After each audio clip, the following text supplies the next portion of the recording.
about 10%. The numbers for September and October, just based on our water purchases, look to be probably right about at budget. So I think through the first quarter, we're looking like we're going to be, a few percent, 5 to 7% under, where we anticipated. So obviously it's pretty early in the year, and you never know where you're going to end up. But that's kind of the early returns. Makes sense. It has been a cooler than normal summer. Couple of rain events in there, and so yeah, so kind of makes sense. But we're not doing terrible. We're right about we're right about there despite all that. Um, a couple other things on kind of related more to the budget and finance. Grants, kind of on the grants front. It's right now it's very tight, nearly non-existent. The kind of the new grant funds that are coming out. We will see some as part of the what was that Prop 4 that was passed. So those funds are kind of being divvied right now into different buckets or different programs that they're going to fund. A lot of it was for wildfire response things, forest clearing and things like that. But there will be some funding that's towards water. So we're kind of waiting to see what comes of that. But beyond that, as far as just because of the state, the kind of the budget situation that state finds itself in, there's very very little funds available, and the federal government shut down right now, so everything's kind of it was already at kind of at a standstill as far as grants go. It really is now. But really over the last few months we'd kind of expected that this would be the case, and so all the work we're doing right now is kind of positioning for next year's budgets, which we think on the state side we're not sure it's going to get much better, but federal there is some expectation that next year might be better than this. Um, so so that's kind of it. We do have the generator, the grant for the generator that went in. There was some Cal OES funding, California Office of Emergency Services, and that came through the Palisades fire. So through FEMA, the portion that was allocated towards future mitigation efforts, that's usually sent out in a notice of funding opportunities. We did submit our for some generators for our pump stations, backup power, and that did make it through kind of the initial phase. So we're kind of in phase 2, the actual big application that went in. So we got the application in, I think it was mid-August. That application went in. Probably won't hear until first part of next year if that was successful or not. But there was a tremendous amount of requests, even for the large amount of funding that was available. It was like 10 times the amount of funding that was available. So anyways, but we have a good project, and Cal OES, we met with them several times, and they like the project. Whether it gets funded or not, I'd say it's we'll wait and see on that. That's kind of all that's going on right now in the grants arena. Yes. With the slowdown in the availability of grant money, is that going to affect any currently planned or budgeted projects? The only project that's potentially impacted, it was on the wastewater side. We had the $1.6 million from EPA and that was for generators. There was some backup power and some electrical upgrades too at multiple lift stations. I think we ended up five lift stations that we were going to either replace or add generators to. And that we've been told that funding was close to being released. That was before the shutdown. I think the date was like December 1st. They said before December 1st, we'll have those funds released. Pretty confident that money will come through eventually. But it's right now that I think there's nobody working on it. So, yeah. Right. And so it doesn't bode well for the timing, just because even when people come back to work, it's probably going to take a while for that to kind of catch steam again. And it seemed like we had just caught steam when the air got taken out of the tires. So that's really the only one that there's going to be probably a delay on, which is unfortunate because we're kind of ready to go on that thing. And but we, It's an important project, so. Yeah. it is. Other than that, no, water side projects are all funded. It's not, yeah, nothing's dependent on grant funding. So Good. we're full steam ahead on water CIP. Crop swap, good news on crop swap. And you may have heard this. I may have told you before. I don't know. Sometimes I lose track. The board approved addendum 2 to the crop swap MOU that was signed by the 6 agencies that are participating.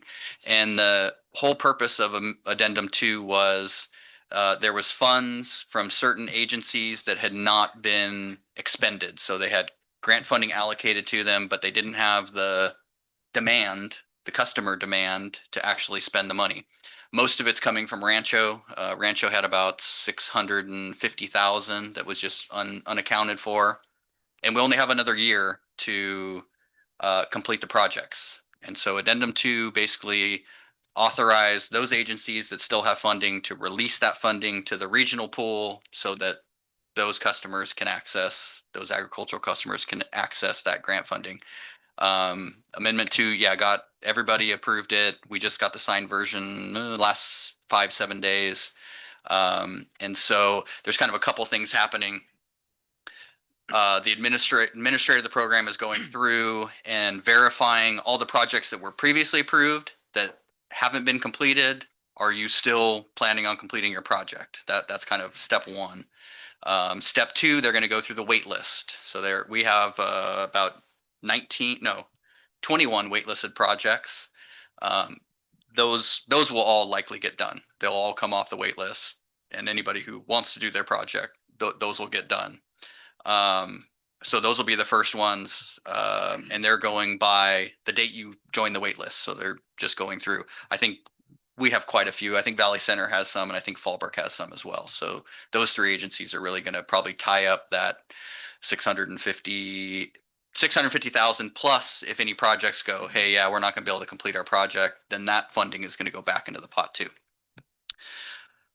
We had estimated, we think there's probably going to be maybe $1 million available, an additional $1 million available to the regional pool. And so we'll get some more out of it for sure.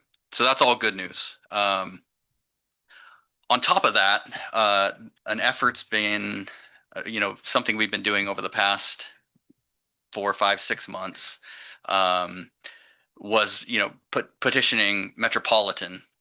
They have a big conservation budget, right? They fund turf replacement and replace your toilets and shower heads and, low flow, things. Really a whole slew of programs aimed at water conservation. And one of their programs, which is called the Water Savings Incentive Program, is kind of a catch-all. Like if you have a project and it saves water, bring it to us and we'll review it and consider funding it at some level based on how much water you're saving. The pitch was crop swap is kind of like a turf replacement for ag, right? Where you're swapping something out, you get a water savings. How come, why can't we fund that the same way we fund turf replacement? Same concept. They bought it. Savings Incentive Program will now fund crop swap type projects. There is, we had a committee level meeting with them a couple of weeks ago, and there was a lot of suggestions made on, kind of how to make the program really successful, just because we've been through it and we know the things that hang people up. If there's too much red tape, if, people don't get reimbursed quickly enough, it kind of stymies people from participating in the program. And some of those barriers are still in place, right? They kind of have an existing structure that this has to fit into. And so it's not perfect. But they're kind of rolling this out as a phase 1 of MET funding towards crop swap, and they fund conservation every single year, right? So that was kind of the hope that this would kind of get on that, just like turf replacement, kind of get on that same schedule where there's funding available every year. But they seem very open to it. They're, again, I think once we expend our crop swap money from the state that we have to expend in the next year, we'll start promoting that program heavily and try to, try to get that. The incentives aren't quite as high as, they kind of did their own calculations and that kind of thing, and their incentives aren't quite as high either. Still pretty good. So a little bit of a, lesser of a program right now, but still, if there's nothing else available, I think it might be at least something that some people will take advantage of, and hopefully we can kind of implement those changes over time, and kind of get it rocking every single year. So that was kind of the hope, but pretty promising, at least another source of funding for to help our ag customers, and something they've been willing to participate in. So that's all. I've kind of lost yeah. my focus. Was I talking too long? No, not in this. In general, I kind of lost my focus on crop swap.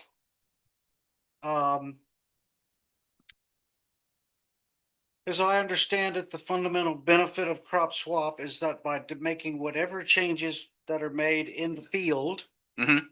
that we end up using less water. Is that correct? Yes, Okay. it is. Okay. And a lot of energy has gone into this. It's very clear. We hear from you on a regular basis about it. It's in the newsletter Yes. often. A lot of energy into crop swap. How much water are we saving with crop swap?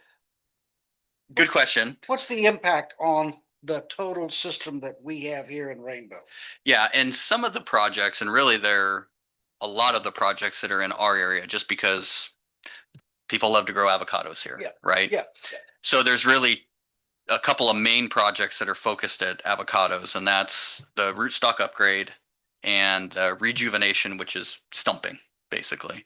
And really what that does is it gives you a period of water savings, right? Big trees go down, little trees go up, and you water little trees less, at least for the first 7, 8 years, than you were the big 30, 40-year-old trees that weren't producing as much anymore. Stumping, kind of the same thing. Stumping, water use goes way down for the first 3, 4 years. I'd have to do kind of a rough calc on it. The benefit was about $9,000 an acre, which I think equated to a couple acre feet of savings per acre, basically. And we've done, we've got 1.3 million in progress. So let me do some math, and I'll get back to you. But Just yeah. kind of like to know yeah, not only the expenditure of the money that has gone into the program, but also all the effort that's gone into the program. How much true benefit are we getting? And you can Yeah. do that at the next finance meeting. Well, That's up you're to probably you. looking at about 140, 150 acres. So, a couple acre feet of savings, you're looking at, 300 acre feet of water savings over a period of, like you said, 6, 7 years. And when the little trees become medium or big trees, the water savings cease. Is that right? It does. Okay. It does. So this is a short term. On the avocados, the other part, the projects that are really incentivized, and that's why the incentive on the avocados is much less. That 9,000 acre pales in comparison to if you go avocados to wine grapes, per se. That takes you from about 4 acre feet per acre to about 25%. Those incentives are like $22,000-$23,000 an acre because of the increased water savings and the permanent impact of that, right? So and we do have some crop conversions in there too. So those ones actually stick, but the avocado swaps were really a period of time. Basically, you're saving a chunk of water that it helps out on the Colorado and levels in Lake Mead and that. But eventually, yeah, those sales return, which is actually a benefit to us. Yeah. All right. I guess at your convenience, it would be nice to get a little more of a computational sense of Sure. how much benefit we're getting. Because, when I'm looking at an investment, I'm looking at an ROI of,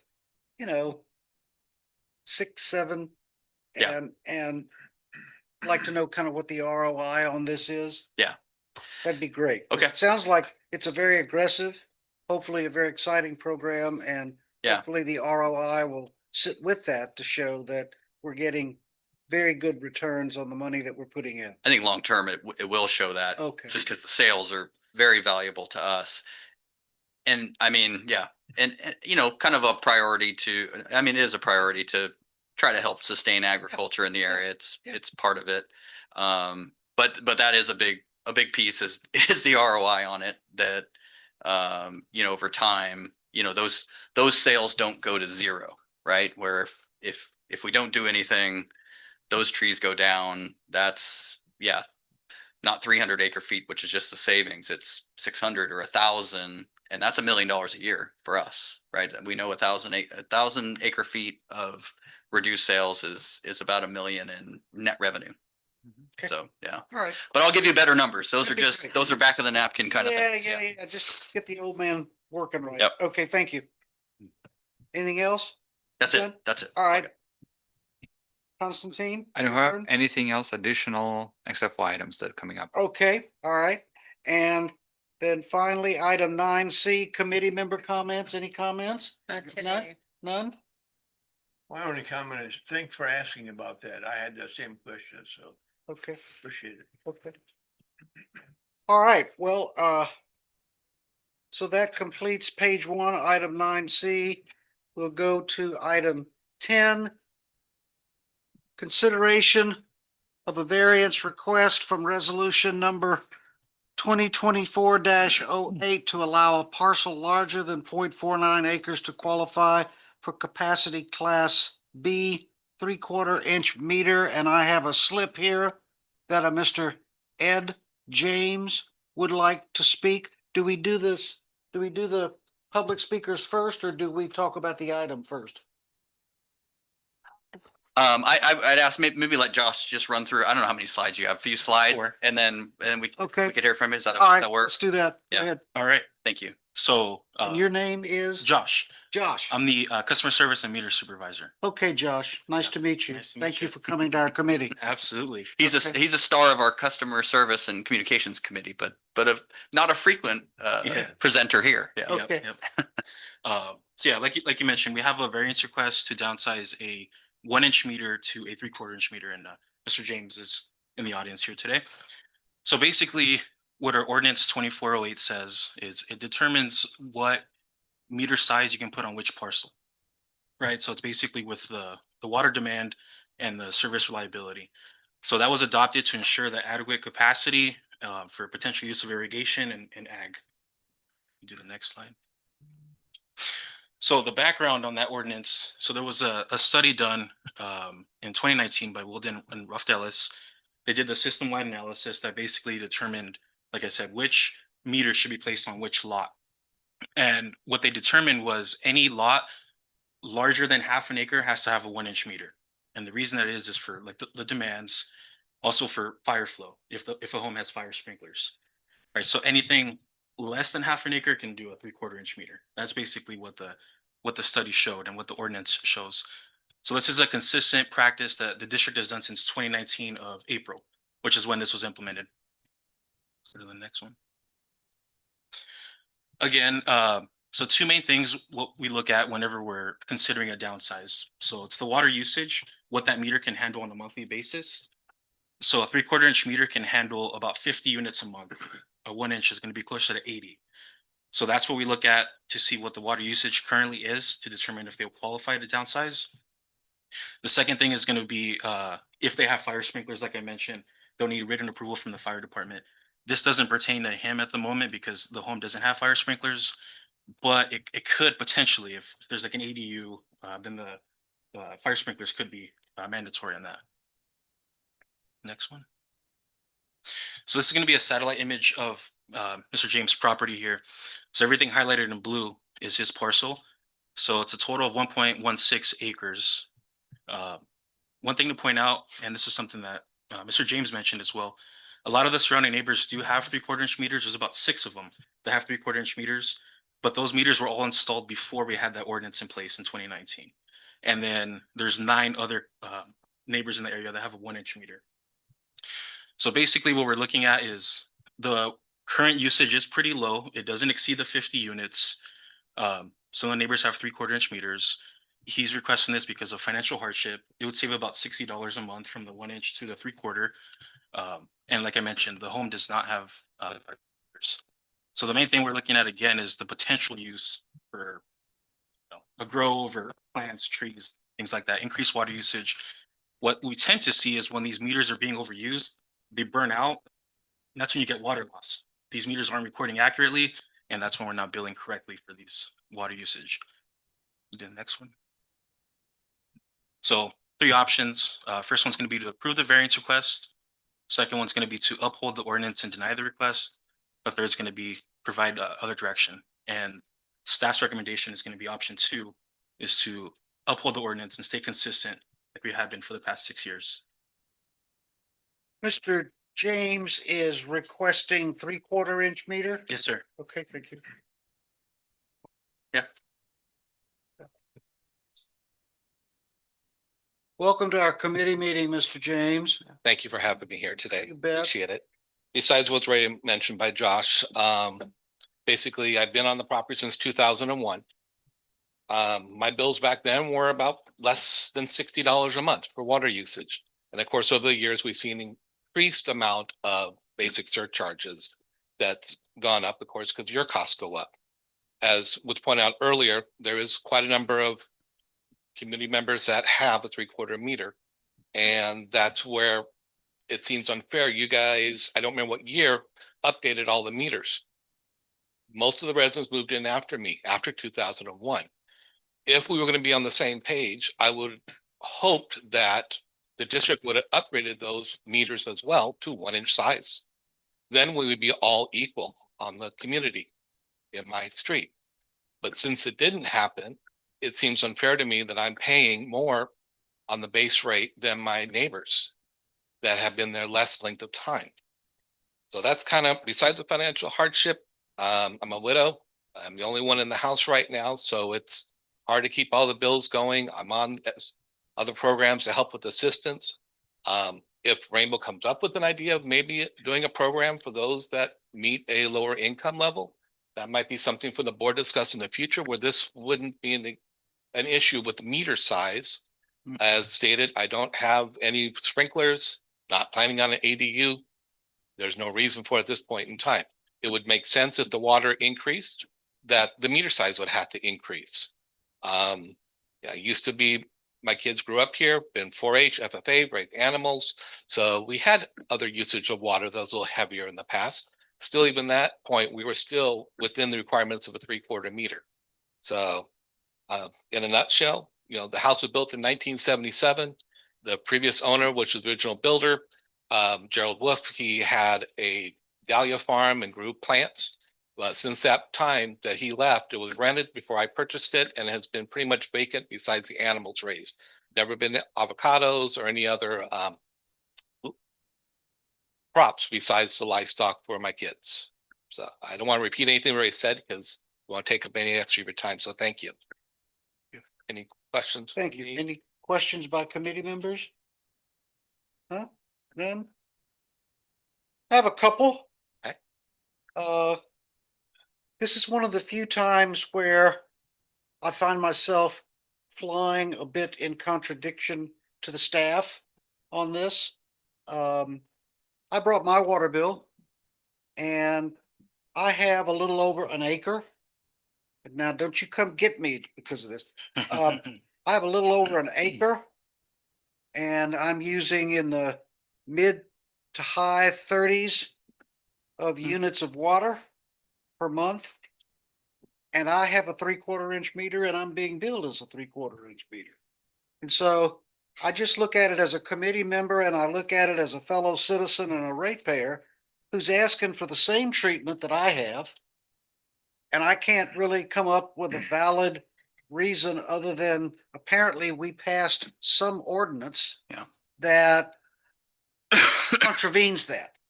And so it troubles me. Let me just Yeah. say that right now. It troubles me. Yeah. So, Well, and I'll give a little more history based on my understanding of it. I wasn't here when it was all being developed, but it was all part of, they created a downsizing program, right? There was no real downsizing program prior to that. I don't think me or Josh knows exactly how meter sizing was determined even in 2001. But the whole premise was, if we're going to allow people to downsize, there had to be some kind of restrictions on both, it was use, and then I think the thing was potential use, right? And determining that, if you've got a larger property, really at any time, whether it was animals or somebody decided to farm it or any of that kind of thing, and now you've got a meter that you've downsized that's, that's being damaged because you've got too much use going through it, right? It's not adequately sized for the property. And so I think that was the basis of it. And it has been, we have been applying that to, this is not the first request we've got for downsizing that has been denied because of that's been initially denied by staff because of This is the just half acre requirement. This is the first time that one has been appealed to this committee. Is that right? Since I've been here, I think, yeah. Yeah. Yeah. So if I may add in, I've been working with Josh since April on this. Prior to that, actually, when they changed out the meters, I reached out to see if we could downsize since you were doing a meter replacement, which I was given a flat no. Before I started researching about the neighbors, finding out that they had it, I just assumed everyone had the same size meter. Yeah. And I know it's hard to see from distance. This is a bill from June. Latest one I have, the top line is 14, and that's showing the last 2 years of water use is all below 14. The water use qualifies. There's no doubt about that. Is the concern that somehow he might, well, not somehow, is the concern that he might sell the property to another owner who would then dramatically increase the water use? Certainly a possibility. Which could occur with the neighbors that already purchased properties even next door to me. It's true. And I think, kind of like you deal with the building code, right? Where, if somebody comes in, they want to remodel their house and you find out, your electrical is not up to code. Well, now you have to update all your electrical. That's typically how we handle, undersized meters, sewer service connections. We just went through that recently where somebody was making an upgrade at their house. It pushed them into a new, higher sewer service category. And so we collected some additional capacity fees and their bill went up and those kind of things. But usually we don't go and we're not chasing people down because they were kind of put in under a different policy, right? But if there is a change in the property, ADU, something else goes in and we see, oh yeah, you've got to go up from, you want to, your property, if you wanted to put an ADU on it, we would upsize you, right? We would upsize you. And so that's kind of how we handle those things. We're not, I don't want to go down, Ed's block and go and start, ripping meters out of the ground when there has, it's just not how we do it. Right.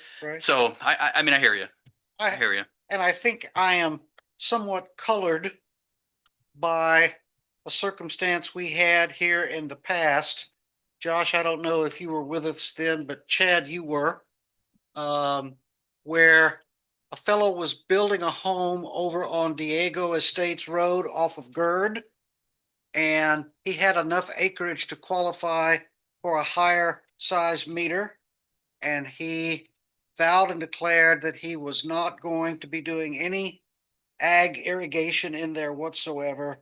And my recollection, I don't know exactly how it ended up, but my recollection was that we denied him the ability to have a smaller meter.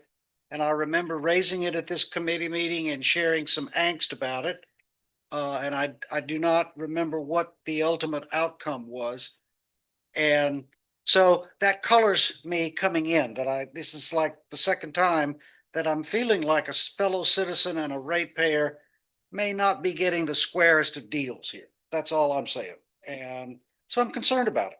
I'm concerned. Yeah. And I have a question too. Yeah. And that is, if this was a brand new operation and we already knew exactly how much water he would be using, what size meter would have been put in? Well, based on the acreage, it would be a 1 inch Regardless of knowing how much water usage it would be. because of his lot size. Correct. Anything based larger on than the half an lot acre. Correct. Yep. And you know, lot size is an important ingredient, but it's not necessarily the prime driver ingredient, as we know, because of his use and my use. Because I have a little over an acre on my Mhm. property. So I have to say I'm a little up in the air here. Do you have any other comments you'd like to make, Mr. James? Just thank you for your time. Okay, thank you for coming. All right. Nice guy. So it's up to us now to discuss this, is that right? And make a recommendation to the board on what the appropriate thing is to do, right? Okay. And we have 1, 2, 3 committee members here. That's all we have, right? Correct. Normally we have 4 or 5. Normally we Uh, have 5, right? yeah, remember there are 5, right? Patty and Bill are missing, yeah. Yep. Okay. Do any committee members have any comments they would like to make about this? Well, I've seen others who've been in the same situation.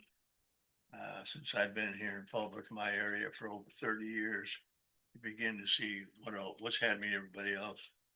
But I think in this particular case, I would favor the 3/4 inch. I agree. You agree? I agree with both of you. Okay. So do I. I mean, I just think I do. And I'm It's a looking at, reasonable request that he's making. Mhm. Especially a homeowner that's obviously not using very much water at all Uh-huh. at this point. And up until now, it's on a case by case basis that someone can ask for this? I think it's the luck of the draw. I don't know. I mean, the staff makes a recommendation and either the person comes to the committee and complains or they don't. Yeah, we certainly have that provision in our administrative code that, because there are situations that don't fit everything that's handled in the administrative code. We fully recognize that. And so that's, that's why that provision's in there. If a resident, a customer wants to make an appeal to the board based, it's actually kind of outside of staff's, purview jurisdiction to go, oh, here, 1.16 acres. Now, you seem like a nice guy and those kind of things. Let's just go ahead and do it because our code dictates otherwise. And so, so that's the case. I mean, there is some precedent setting that is a little concerning just because, you start to get, oh, I can turn my sprinklers off for 6 months and I'll reduce my meter size and then I'll jack it back up again. And, or I'm replanning. And so I'm going to have low water, there's always some gaming going on. I don't think that's what's happening here. But that is sometimes that's staff's angst sometimes is just, Have we ever looked? Okay, here I go. Watch out. Have we ever looked at coming up with a set of characteristics that is different than the characteristics we're looking at now that give us a much better insight into what this person's or this property's water usage is going to be rather than simply lot size, which I don't find very helpful at all. If a guy's got a slope like this, he's got a 60-degree Yeah. slope on the property, but it's 2/3 of an acre and he's got another third for a house. That doesn't tell you anything, the fact that he's got an acre and a half. well, it doesn't, and that's why we try to use kind of these reasonable breakpoints, right? Obviously, the biggest one is it's water use. Right. If all other things are equal, I mean, the water use is the biggest thing. Mhm. But we're not going out and surveying properties and Right. saying, oh, look, Right. you've got here's a concrete driveway over here. That's not going to be planted. And we're measuring things and doing that. And to be honest, the slope, you can plant that with avocados, right? I mean, so it's depending on what somebody wants to do with a property. I think the policy I think was trying to come up with something that kind of fits, right? Hey, you've got a larger property. It requires a little bit larger size meter, which is not uncommon. Is it the perfect number? And Mr. James and I are Yeah. both lucky that our homes are older and we're not built Otherwise you'd with have, sprinklers. you would- Otherwise, you would have a 1-inch we meter. would both have to have That's right. a 1-inch meter Yeah. to handle fire sprinklers. Yeah. Right? The track homes over here all have 1-inch meters. Yeah. Yeah. So right. I get that. I get that. Yeah. And so it sounds to me like if we're gonna take an action today, it sounds to me like we need a motion. And the motion is either to, well, there's three options. What are the options on the motions? Approve it, don't approve it. Is there something else you Other want to direction. see? Yeah. Approve the variance, approve his request for 3/4, right? That's one. Yes, Okay. And the second one is uphold the ordinance, which would be to compel him to 1 inch, right? yes. Yes, Well, he would stay 1 inch, yeah, stay Yeah. 1 inch. right? Or provide other direction. I'm not sure what that other direction would be. So I'm looking at my fellow committee members for a motion. Does anybody have a motion? I move that we accept the first one, Okay, the 3/4 inch. okay, that we take it down to 3/4, bill him at 3/4. Is there a second? I second the motion. Okay, it's been moved and seconded to take it down to 3/4. All those in favor of the motion say aye. Aye. All opposed say no. Okay, so the motion carries. Mr. James, this is not the motion, this is not giving you the approval to be billed at 3/4 of an inch. This is simply a recommendation to the Board of Directors who meet in this room on the fourth Tuesday of the month.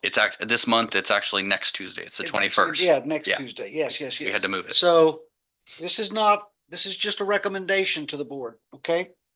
Want to be clear that we're not giving approval. Yep. We're giving a recommendation. Okay? All right. Thank you very much. Yeah. Appreciate it. Thank you. Okay. Item number 11. Review of proposed water rates effective January 1st, 2026. Andrea is not here today? And she's here online. Oh, Andrea, you're online? Mhm. Yes, I'm here. Hi. Hi, how are you? Good. I know what's going on. You didn't want to fight the traffic going home at 3 o'clock today, right? I didn't want to bring the rain, but I think it rained anyways. Yeah, you did. You did. Okay, Constantine, is it you or Andrea that's going to start the talking on this? I'll do the presentation Okay, and then we'll discuss. okay. Okay, thank you. And this is, of course, a sensitive topic for our district and ratepayers. And so today, and we really took a deep dive and look into different options that we can present and give to our ratepayers and possibly come up with some creative options, but within Prop 218 and within the cost study. Right. So in today's presentation, we're gonna look at the background and the reason why we do the rate study and review the rates, what are the cost drivers, and review alternative for the options. And we will do a recommendation, what we think that what staff recommends to the Budget and Finance Committee. Right. And in the background, our district conducts periodic review of water rates, and we, of course, want to make sure that we have a full recover of our revenues through the full cost of service.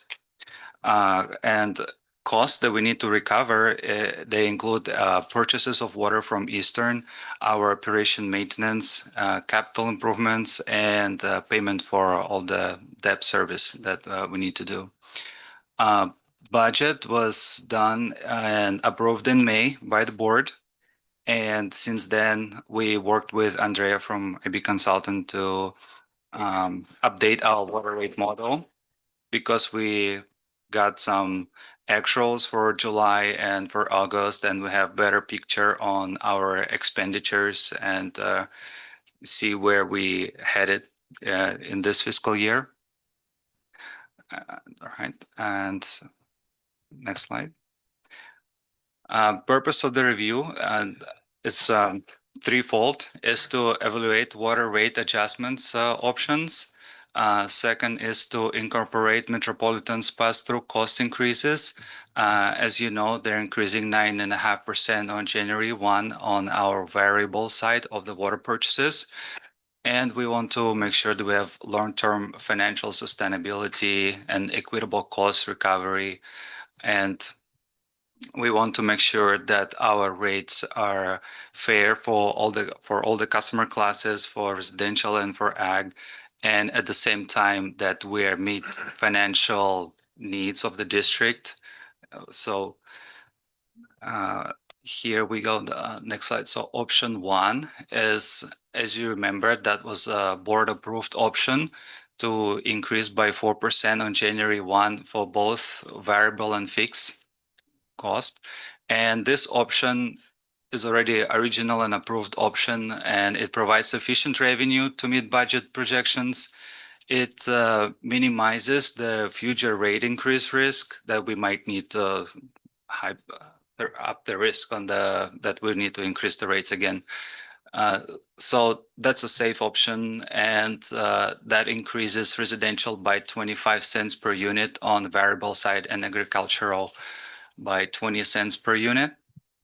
Constantine, Yes, why is there a nickel differentiation? because it's a 4% across the board, and then when you apply 4% on residential, which is 623, then Okay, by simple cent it will be arithmetic. just like Why did I ask that? will be larger. Okay, That was board approved, and it's within Prop 218 with cost of study, and will not get us in any trouble, and just across the board 4% for everything on variable and on fixed. So next slide, I show what will happen with the 4% increase, and it's for all meter sizes for both type of customers, for all of our residential and ag customers, and then you can see how this will affect the fixed side.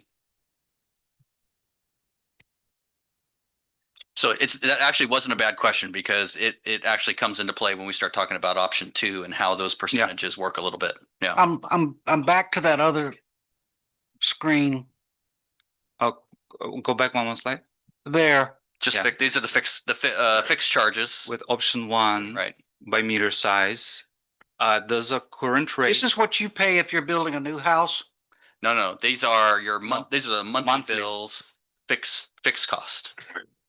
So by meter size, 5/8, 1/3, 1 inch, move across, you got ag and residential. These are the fixed charges, So you said you have 3/4, then right now you're paying 96.76. I'm paying 96.76 for a fixed charge. or Yeah. yes. And now I'm gonna pay 143. And No. 163 if we go with option one, 4%. Oh, residential 96. Yeah. I'll pay 96.76. And you will pay 163, which is an increase of $3.87 on a fix, plus an increase on a variable of that 25 cents. So my fixed will not change. No, it will. No, It's it gonna go will. from 96.76 to 100.63. New rate. That's the On green January Oh, 1, new rate. Yeah. Okay, thank you. Yep. Okay, option one. I'm having a hard time reading the chart. I'm sorry. Okay, thank you. that's option one that was approved during the budget.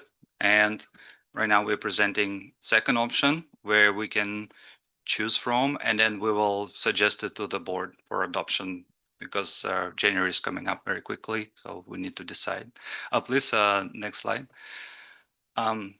And second option implements metropolitan pass-through variable costs only, and we do not change fixed rates. Fixed rates will stay the same all the way until January of 2027, because we're increasing once a year each January. So this January we'll skip and not increase. We'll keep them as it is, but we'll only increase on the variable side, and primarily it's driven by metropolitan increase. Metropolitan increase is 9.5%, and we will increase by only 3.46%. And it has That's to on the do- variable rate. It's on the variable side, but your fix that you pay every month on your 3/4 inch will not change. And what is Metropolitan doing to the fixed rate? They do not affect They don't have a Fixed. fixed rate. They do. They There do. are fixed costs. but it's only affecting variable because it depends on how much water we're buying from Eastern. And fixed rate that we're applying, it's really just for us to recover operation and maintenance. It's Got it. it's a Okay. district Okay, cost. And that's where we identified some savings So if we will not increase by 4% fix, it'll be just zero. Then our revenue gap for this year will be $464,000. So it's about 100,000 per 1% on the fixed side. And if we go with option two, there will be some revenue gap for the district. But with this option, we looked through our budget and we were able to identify some cost savings. So one is 250,000 on the CalPERS discretionary payment reduction, which is from the fixed side. That's where we're able to do that. And then 150,000 from imported water savings, which are savings that are detachment related. And we also found some 64,000 of non-rate revenue, which is from the RTS property tax. And So I have a couple questions then. Mhm. This is about the fourth time. Let me say this more diplomatically. I believe this is not the first time that this CalPERS Yeah. payment keeps popping up on our radar screen as some kind of a potentially discretionary payment and seems to be a little bit controversial. What's the scoop here? So, well, and actually it's a couple different stories. So, and just because I was here the last time we talked about this, which I think was July 24's budget, with the budget we approved in July 24. Originally we had put in the budget some discretionary payments to CalPERS, and the reason that was put in was, in essence, it kind of works like debt, right? When you have an unfunded liability on your CalPERS, which is what funds our retirements, and the market doesn't perform, so CalPERS doesn't hit their mark, which is 6.8%. That's the returns they're looking for each year. So anytime they don't hit those returns, basically they start to bake in extra costs on your unfunded liability. It basically works as debt at 6.8%. So we were, back in 24, we were proposing, several years of some discretionary payments. So here's your minimum payment from CalPERS, a couple of discretionary payments to basically buy down that debt. It saves you costs over the long term. So it's not a bad use of And funds. CalPERS is having a hard time generating a 6.8% ROI in the market we've had for the past 18 Well, months. again, it takes a few years for those things to come through. So when it came through last year, no, they were still actually working on a negative return from whatever year it was, 22, 21. I don't remember all the market years. Now this past year was good. And it's looking good again, I would say, for this year. So what happens is when they have a good year and it's above 6.8%, then over time those things will roll in. It takes, again, about 3 years, because they don't want to shock people with, oh, we didn't hit our returns, now your payment just went way up. Same thing. But basically what they're doing is it's a negative amortization, right? Mhm. You're not paying the full weight of it, and it amortizes over 20 years. It's a whole thing. Yeah. But Seems like that would violate fundamental accounting procedures. What do you think, Pete? I mean, huh? I think you're beyond me on that one. yes.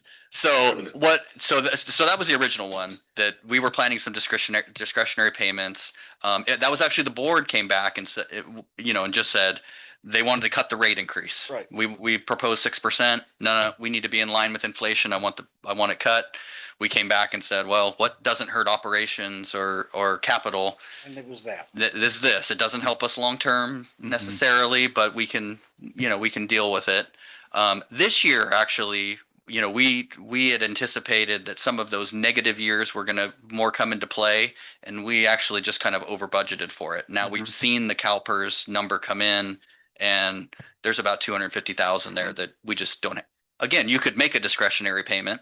We budgeted for this much more, but really the thing behind option two, what we're seeing overall. And this is something that I had talked about, I think when we first detached, right? When even leading into that, we were a bit limited on what we could accomplish just because of the cost of detachment, right? We had some debt we had to take on, and it added to our fixed costs. That the exit fee, the pump station debt, you remember, right? The one thing though, and this is something I talked with the board about too, was one of the big benefits was going to be those fixed costs that you were replacing. You know, you're replacing fixed costs that were coming from the water authority that were subject to rate increases every single year. Those fixed costs are now being replaced with fixed debt that does not go up, right? Right. And eventually it falls off, Right. right? We did 10 years, so not a long-term loan, but eventually it falls off. And so what we anticipated was we are going to see a lot of stability for everyone, right? Both residential, agriculture on that fixed cost side. That's what we're seeing, right? We're seeing that. Now, we did a couple of these things because we're going, hey, we budgeted for this. We've got a little bit of a revenue gap. How can we pay for that, fill that gap again without impacting operations, without impacting capital? You know, none of those things are impacted. And so we said, hey, let's pay for it with this. But the reality is our fixed costs have been so stable that our fixed charges can be stable too. And this is really, I think, living up to our promise on that a little bit. You know, what we thought was going to happen is happening.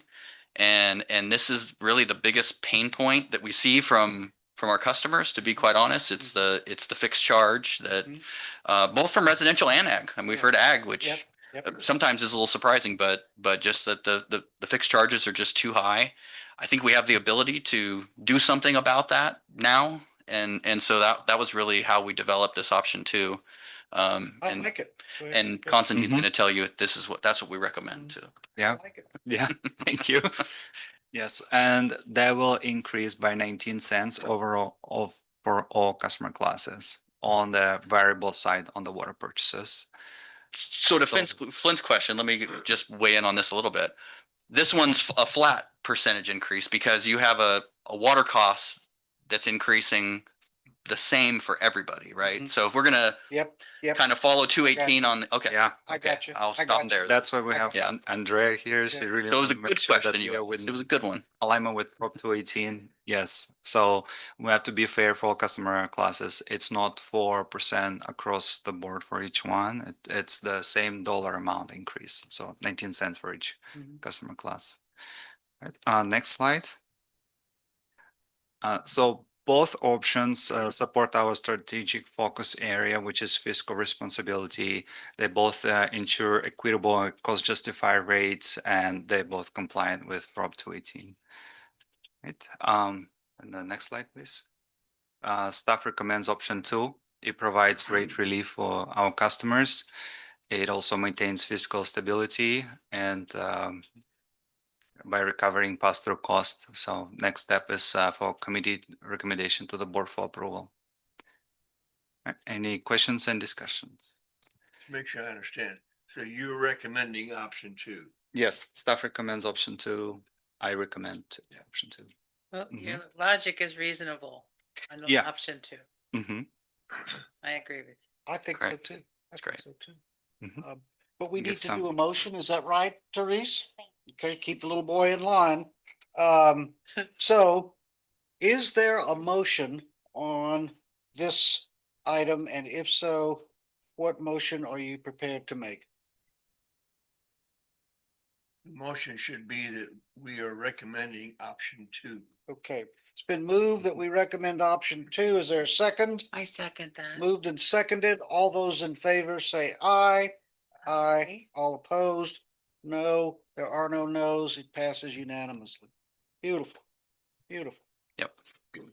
And I guess we'll get to talk about CalPERS's fee next year again, Oh, sure. huh? We'll make another budget cut next year. Yeah. Well, I would like to add, it's like a bad penny. It's no matter what we do, it just keeps coming Yeah, back. it actually shouldn't be as bad next year, right? So- Because some of those good years should start working their way through. when we put the budget Constantine does- together in May for CalPERS, we're trying to predict what they will charge us. And then in July, as we get the invoice, we saw that the charges less than what we budgeted, and it has to do market performing better than anticipated by actuaries when they were looking at it. So that's where we saw savings. Well, Yeah. good. I Mhm. like that. Mhm. I like that a lot.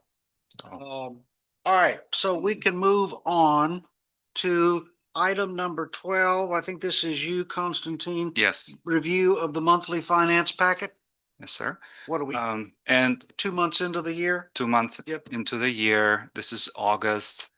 And for that, but those are very important 2 months because we get 25% of water sales in just 2 months because those are summer months. And we can pretty much see where we're heading towards the year. And Jake already touched on this on water sales. We're at 2,550 acre feet.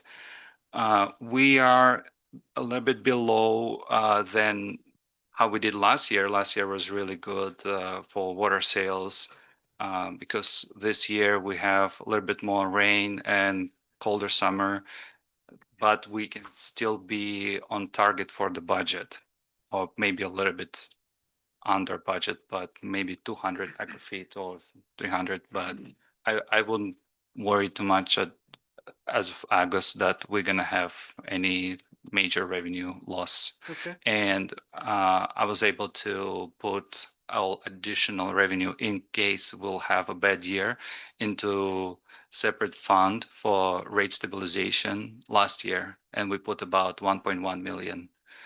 So for, like Jake mentioned, for 1,000 acre feet loss on sale, then we're gonna lose $1 million. So, but I think we'll be on target, close to 11,000. That was budgeted. Then looking We have at, no concern about what's happening so far. so far so good.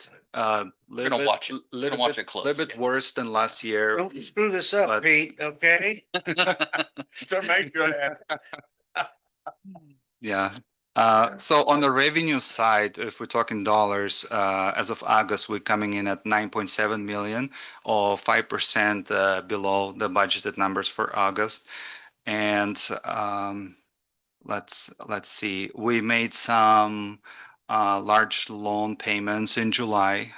So that's where you can see that net non-operating revenue is negative 2.2 million, and it has to do with debt payments that we did. So net operating revenue 2.6 million offsets by non-operating of 2.2. And that's why when you're looking at treasury report, you can see that it keeps going up. We're able to put aside some from the net revenue that's coming in, and we're on the unrestricted reserves 18.7 million, and compared to July 18.4. So still in a positive direction we are moving. I'm monitoring camp interest rates. They're at 4.4%. Even federal government are cutting rates right now, but it's not affecting because camp is a California program, so it's not being affected too much by Fed decisions. And I'm glad that previous administration chose to put it in camp.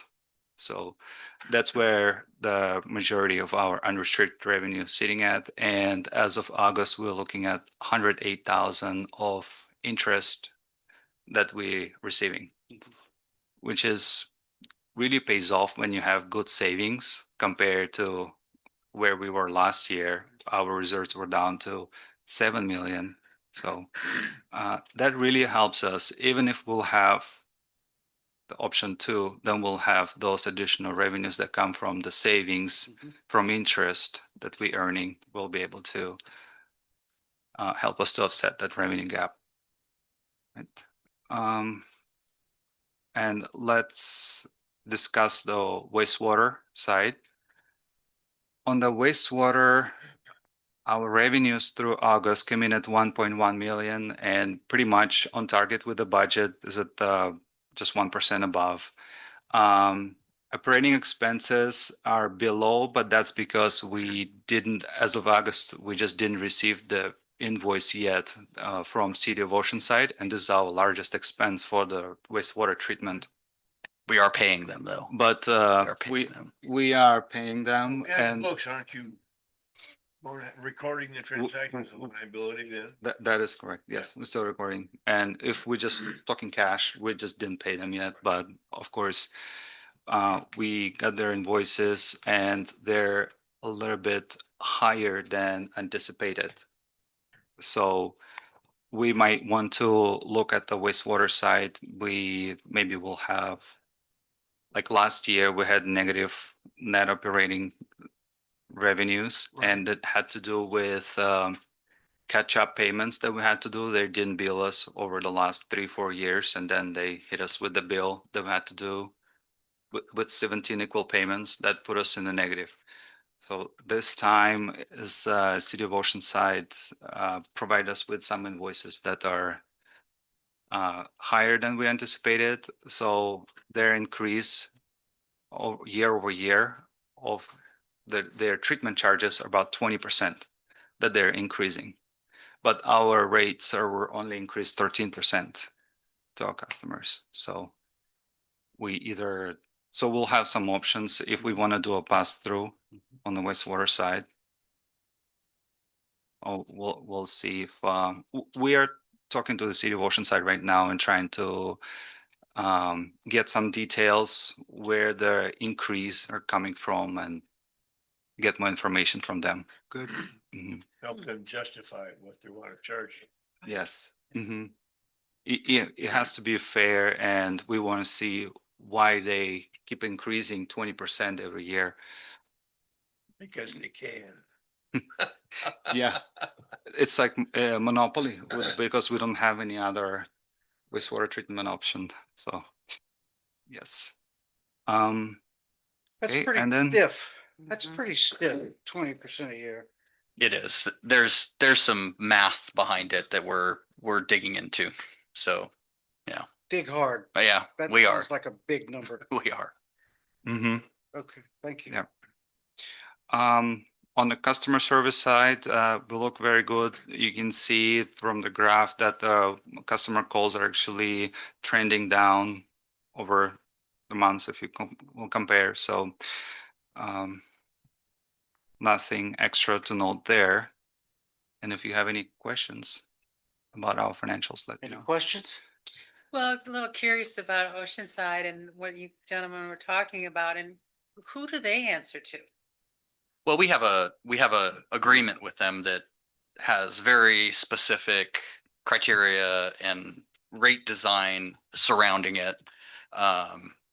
And really what happens is, each year there's, they're estimating what's going to occur in the coming year. That's what our bill's based on, right? So how much flow we're going to send them, how much their total flow is that they're going to treat, we're a certain percentage of that. And then, other things that we're participating in, labor costs and things like that. So it is it's a robust set of data that kind of formulates those numbers. I think the last couple of years have been, again, they didn't bill us, and it was kind of a catch up kind of a thing where we did see some pretty healthy increases, but really the math kind of bore itself out. This is just what the costs are.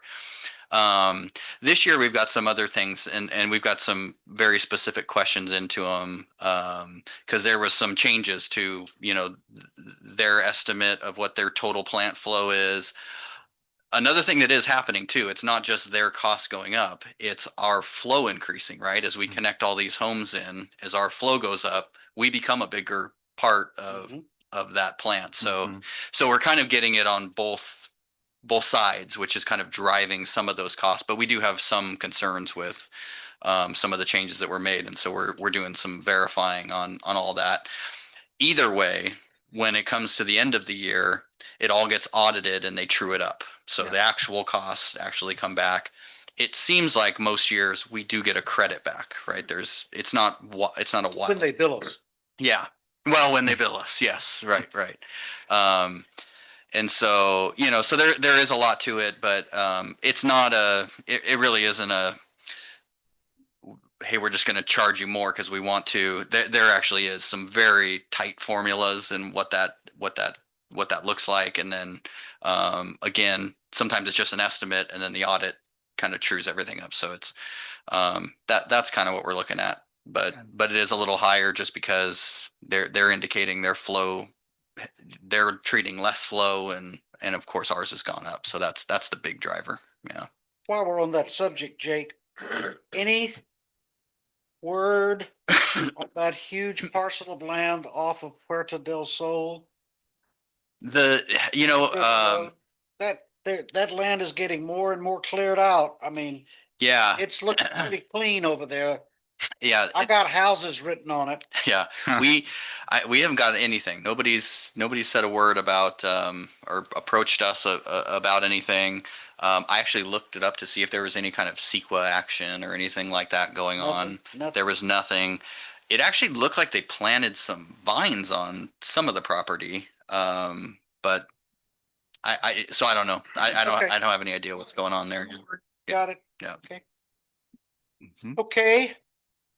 Is there any other business before this committee? If not, I think the next thing we do is we look at suggested agenda items for the next meeting.